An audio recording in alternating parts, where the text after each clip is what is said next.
Conquistadores. Sé un personaje que no solo pasa por la historia, sino que hace historia y deja huellas para las próximas generaciones. El IMSS San Miguel presenta Conquistadores, enseñanzas prácticas de personajes de la Biblia, porque somos llamados a triunfar.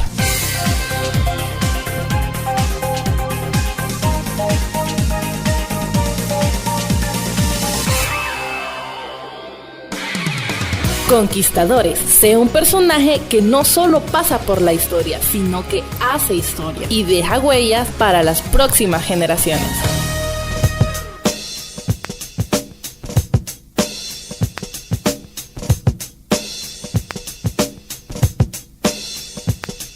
Moisés es la serie que hemos iniciado en este su programa Conquistadores.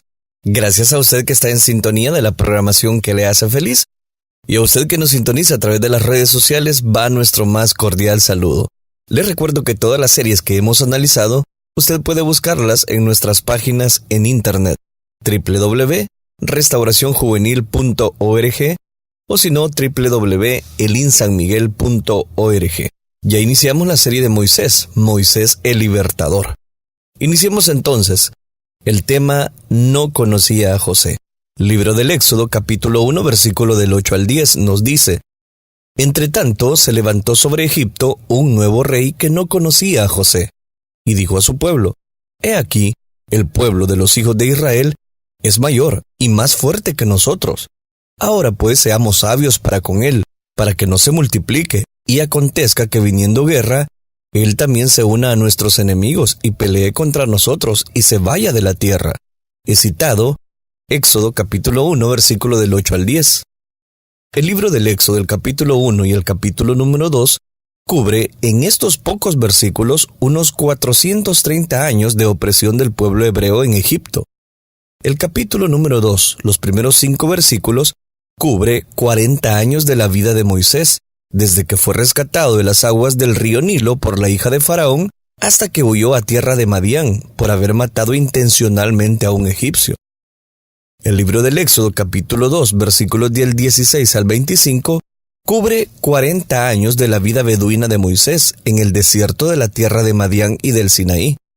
El resto del libro del Éxodo cubre 40 años más de peregrinación en el desierto después de haber logrado el éxodo del pueblo hebreo de la opresión faraónica, es decir, 3 cuarentenas de años. Pero analicemos de lleno el pasaje, dice el versículo número 8 del capítulo 1.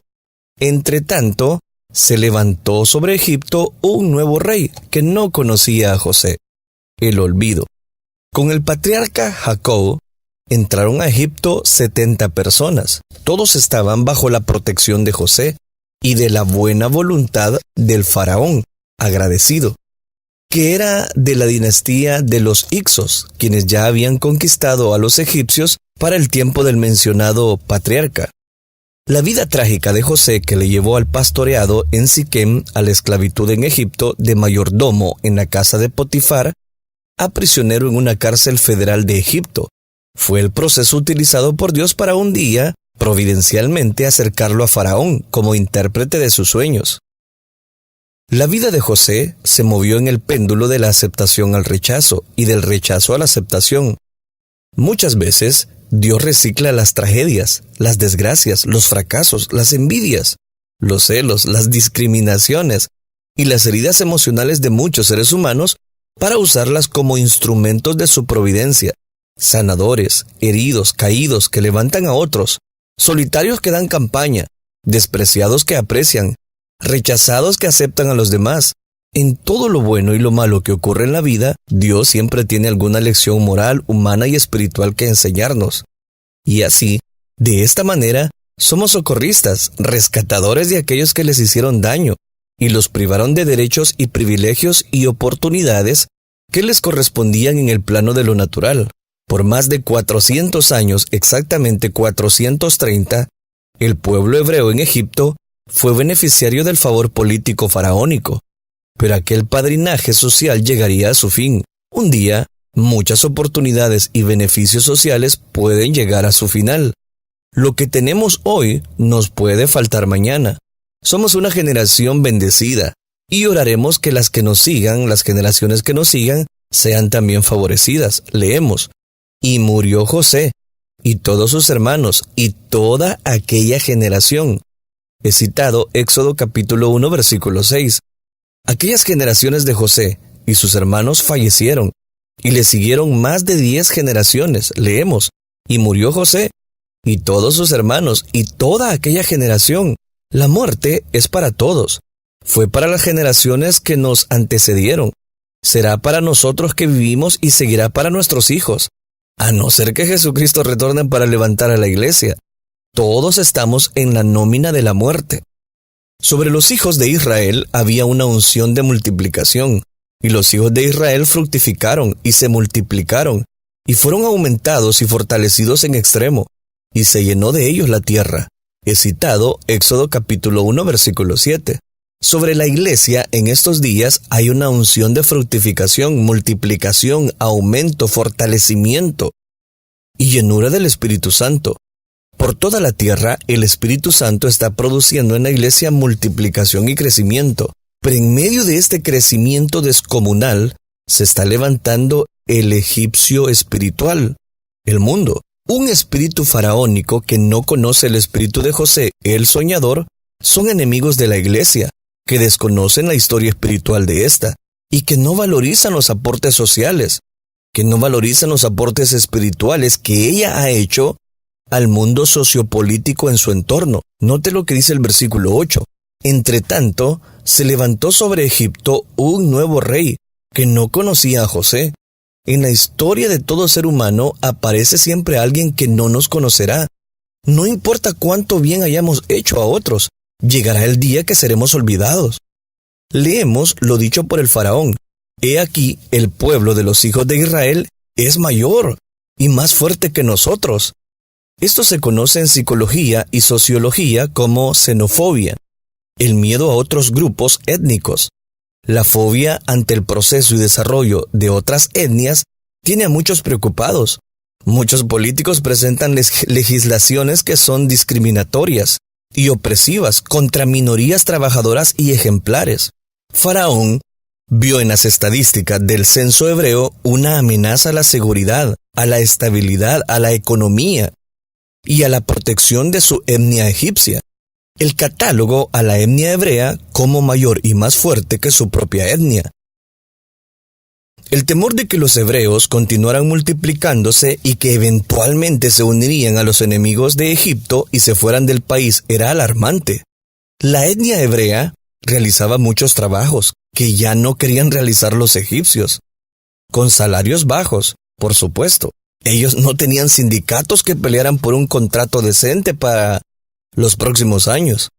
Había que desarrollar un plan antiminoría para detener el avance y el crecimiento de la etnia hebrea. Lo mismo ocurre hoy día en países desarrollados como minorías de países subdesarrollados o minorías sociales. Aún en países como los Estados Unidos de América, una tierra donde fluye leche, miel, su economía es pujante, el muro que se ha levantado en la frontera con México es un muro de vergüenza, de separación. Es una verja de enemistad contra un país vecino y amigo. Lo mismo sucede con el muro que se ha levantado en muchos territorios palestinos por parte de un pueblo que ha sufrido por el antisemitismo y la xenofobia. Pero si somos justos, podemos hablar de antipalestinos, antihispanos, antinativos, antinegros, antiorientales, antiárabes, antijudíos. Pero nosotros no sigamos construyendo muros de discriminación, de separatismo, de rechazos sociales. No vivamos segregados los unos de los otros. Por causa de Jesucristo y del Evangelio, busquemos la paz y la unidad como seres humanos. Que jamás en nuestras congregaciones se levanten muros de ministerios que nos vengan a separar. Luchemos por la unidad, la tolerancia y el respeto al prójimo. ¿Cuántos pueden gritar conmigo, soy libre? ¡Aleluya! Vamos a proclamar este día, en Cristo somos libres. ¿Cuántos lo creen?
Estás escuchando Conquistadores. Gracias por su fiel sintonía. Estamos desarrollando el tema No conocía a José, dentro de la serie Moisés el Libertador.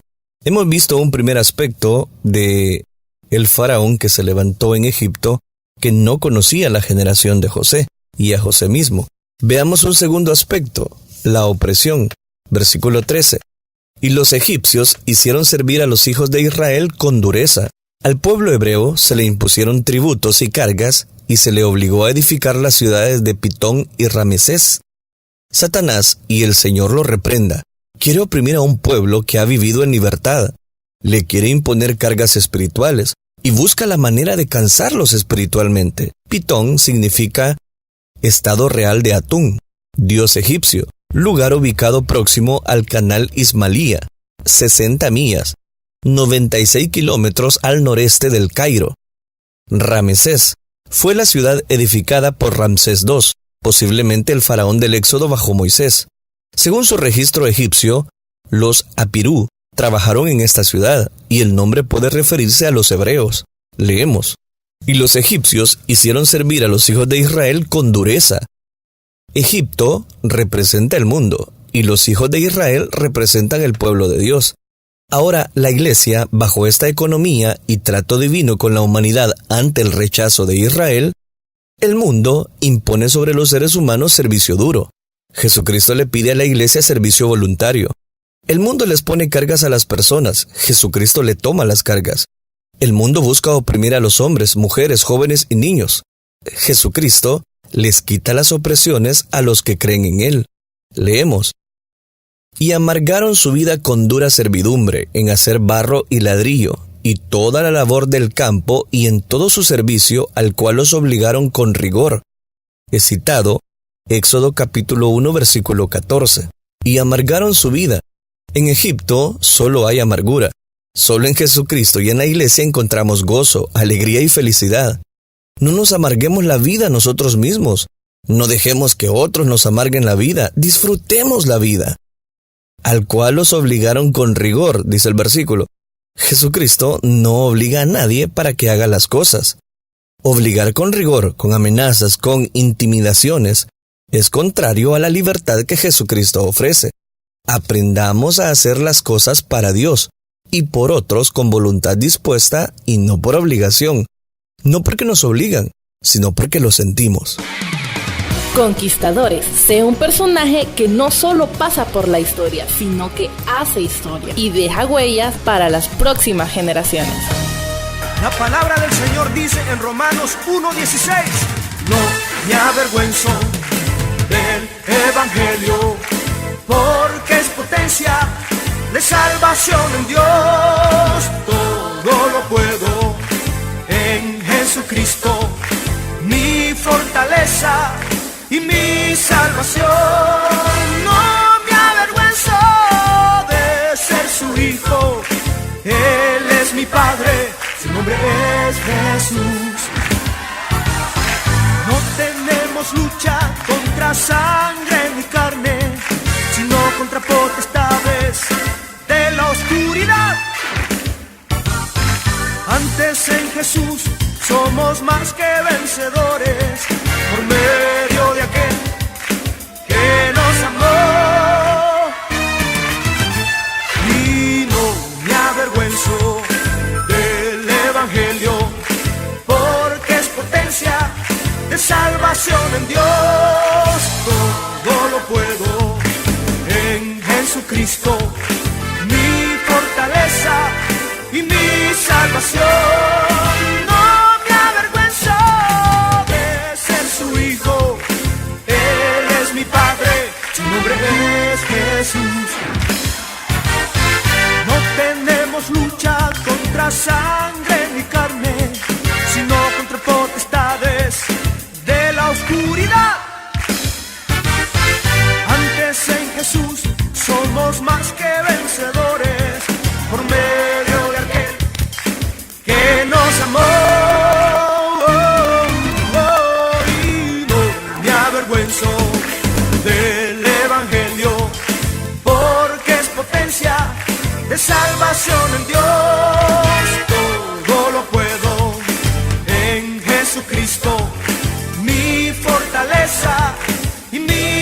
salvación. No me avergüenzo de ser su hijo. Él es mi Padre, su nombre es Jesús. No tenemos lucha contra sangre ni carne, sino contra potestades de la oscuridad. Antes en Jesús somos más que vencedores, por medio de aquel que nos amó.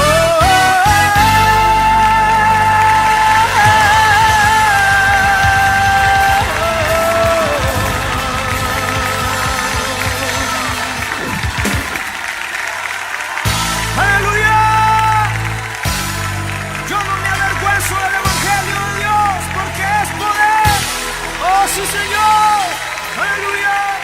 Gracias por sus comentarios en nuestras redes sociales. A través de nuestra fanpage en Facebook va nuestro más cordial saludo. Veamos un tercer aspecto, la orden, versículo 17. Pero las parteras temieron a Dios y no hicieron como les mandó el rey de Egipto, sino que preservaron la vida a los niños. El faraón les ordenó a 2 parteras egipcias llamadas Cifra y Fua que asistieran a las mujeres hebreas en sus alumbramientos, dar muerte a los niños varones que vieran nacer. Eso está registrado en el Éxodo capítulo 1, versículo del 15 al 16. Dios se les reveló al corazón de estas 2 mujeres y les infundió temor de tal manera que desobedecieran el edicto infanticida del faraón. Su temor a Dios estuvo por encima del temor a Faraón. Fueron rebeldes con causa, entraron en desobediencia civil a causa de Dios. Cuando el rey de Egipto hizo llamar a las parteras y les dijo, ¿por qué habéis hecho esto? Que habéis preservado la vida a los niños, versículo 18. Ellas declararon, porque las mujeres hebreas no son como las egipcias, pues son robustas, y dan a luz antes que la partera venga a ellas, versículo 19. Aunque parece que ellas mintieron, podríamos creer que era cierto. Las mujeres hebreas eran robustas y ligeras en dar a luz. Cifra y Fua fueron 2 heroínas que defendieron a niños indefensos y no cumplieron con una ley injusta. Hoy día se necesitan opositores a las prácticas faraónicas del aborto inducido. Necesitamos personas como estas parteras que teman a Dios y mantengan principios y valores humanos, valientes, que ayuden a los que no pueden ayudarse, personas que defiendan a los que no se pueden defender. Para esto, no tienes que ser republicano, demócrata o liberal, sino un creyente de principios, de valores alimentados por la palabra de Dios. Dice la Biblia, y Dios hizo bien a las parteras, y el pueblo se multiplicó y se fortaleció en gran manera. He citado Éxodo capítulo 1, versículo 20. ¿Quieres que Dios te haga bien? Haz tu bien a otros. Siembra para cosechar. Ayuda a otros y Dios te ayudará. No solo Dios las bendijo a ellas, leemos, y por haber las parteras temido a Dios, Él prosperó a sus familias. Versículo 21. Teme a Dios y verás cómo tu familia prospera y es bendecida. En el mundo hay personas bendecidas por Dios porque les han temido. Faraón cambió su plan. Entonces Faraón mandó a todo el pueblo diciendo, echad al río a todo hijo que nazca, y a toda hija preservar la vida. Versículo 22. Malos gobiernos contribuyen a producir malos ciudadanos. Cualquier egipcio que viera a un niño recién nacido tenía la orden de echarlo al río. En ese escenario de falta de respeto a la vida humana, de leyes enemigas de los valores y los principios humanos, nacería Moisés, el gran libertador, el libertador del pueblo cautivo, el emancipador de los oprimidos, el defensor de las minorías, el luchador de los derechos humanos y el instrumento providencial de Dios para ayuda de los indefensos. El derecho de nacer, el derecho a la vida, el derecho a la atención médica, el derecho a la propiedad, el derecho a la protección, el derecho a la educación, el derecho a la expresión pública, el derecho a la religión, el derecho a vivir con dignidad son derechos de todos los seres humanos. El tiempo se nos ha avanzado. Debemos de concluir. Permítame finalizar. Lo que hoy disfrutamos como generación y disfrutarán nuestros hijos, puede que les falte a muchos descendientes nuestros. Hoy somos conocidos. No sabemos si mañana alguien sepa quiénes fuimos. El mundo es un tirano contra sus servidores. Cuanto más les sirven, más los oprime. Es mejor obedecer a Dios y ser desobedientes a civiles, a los hombres, en aquellas cosas que son contrarias a la voluntad de Dios. La desobediencia traerá malas consecuencias, pero la obediencia traerá buenas consecuencias. ¿Qué decidiremos? Gracias por su fiel sintonía. Hemos analizado el primer tema de esta serie, Moisés el Libertador. Conquistadores, enseñanzas prácticas de personajes de la Biblia, porque somos llamados a triunfar.